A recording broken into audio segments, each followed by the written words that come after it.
নমস্কার বন্ধুরা, মোমোস কিচেনে আপনাদেরকে স্বাগতম জানাই। শীতের দিন চলে আসলো, তার মানে শীতের দিনে ফুলকপি আরও বিভিন্ন রকমের সবজি পাওয়া যায়।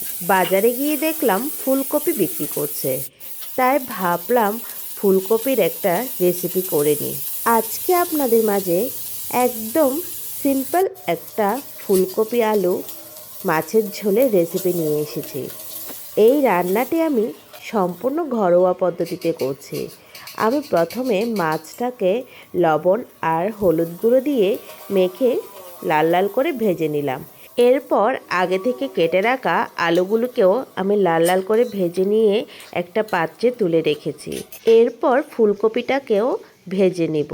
শীতের দিনে এই রকম ফুলকপি আলু দিয়ে মাছের ঝোলটা আমার তো খেতে খুব ভালো লাগে। ফুলকপিটাকেও ভেজে নিলাম। এরপর এখন একটা পাত্রে তুলে রেখে দিচ্ছি। এখন আমি মূল রান্নাটা করব। এখানে আমি আদা, জিরে, পেঁয়াজ এগুলোকে একসাথে ব্লেন্ড করে নিব। সেম পাত্রে আমি রান্নাটা করছি। এখানে সামান্য একটু পাঁচফোড়ন দিয়ে দিয়েছি। এরপর পাঁচফোড়নটা হালকা একটু ভেজে নিয়ে বাটা মশলাটা দিয়ে দিলাম।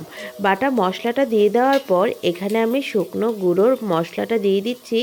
1 চামচ হলুদ গুঁড়ো, 1.5 চামচ লঙ্কার গুঁড়ো, 1/2 চামচ ধনে গুঁড়ো, স্বাদ মতো লবণ।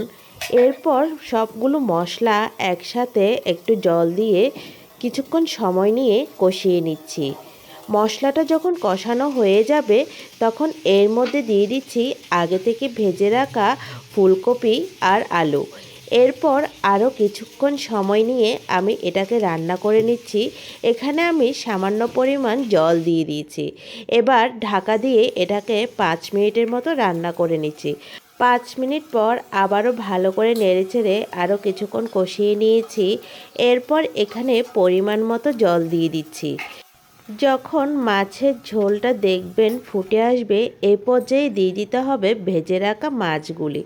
এখন আমি এখানে আগে থেকে ভেজে রাখা মাছগুলি দিয়ে দিচ্ছি। এরপর আরও 10 মিনিট এটাকে আমি রান্না করে নেব। আবারও ঢাকা দিয়ে আমি 10 মিনিটের মতো এটাকে রান্না করে নিয়েছি। দেখুন 10 মিনিট পর আমার মাছের ঝোলের রেসিপিটি তৈরি হয়ে গেল। এখানে যদি টমেটো আর ধনেপাতা দিতে পারতাম তাহলে এই রান্নাটি খেতে আরও দারুণ লাগতো। দেখুন কালারটাও কত সুন্দর এসেছে। এখন আমি এটি গরম ভাতের সাথে পরিবেশন করে দেখাবো। আমার এই রেসিপিটি যদি আপনাদের সামনে গিয়ে পৌঁছায় তাহলে একবার হলো এই রেসিপিটি ট্রাই করবেন। এরপর কমেন্ট করে জানাবেন কেমন হয়েছে। আমি গরম ভাতের সাথে মাছের ঝোল আর ফুলকপি আলুর এই রেসিপিটি পরিবেশন করছি। দেখুন কতটা লোভনীয় লাগছে। এই রান্নাটা করার পর আমার ছেলের তো আর তর সইছে না, তাই প্রথমে আমি ওকে খাইয়ে দিব। দেখুন আলুটাও কত সুন্দর সিদ্ধ হয়েছে। এখন আমি আলু, ফুলকপি, মাছ দিয়ে খুব ভালো করে ভাতটাকে মেখে নিয়ে এবার আমার ছেলেকে খাইয়ে দিচ্ছি। ওই আপনাদেরকে রিভিউ দিবে রান্নাটা কেমন হয়েছে।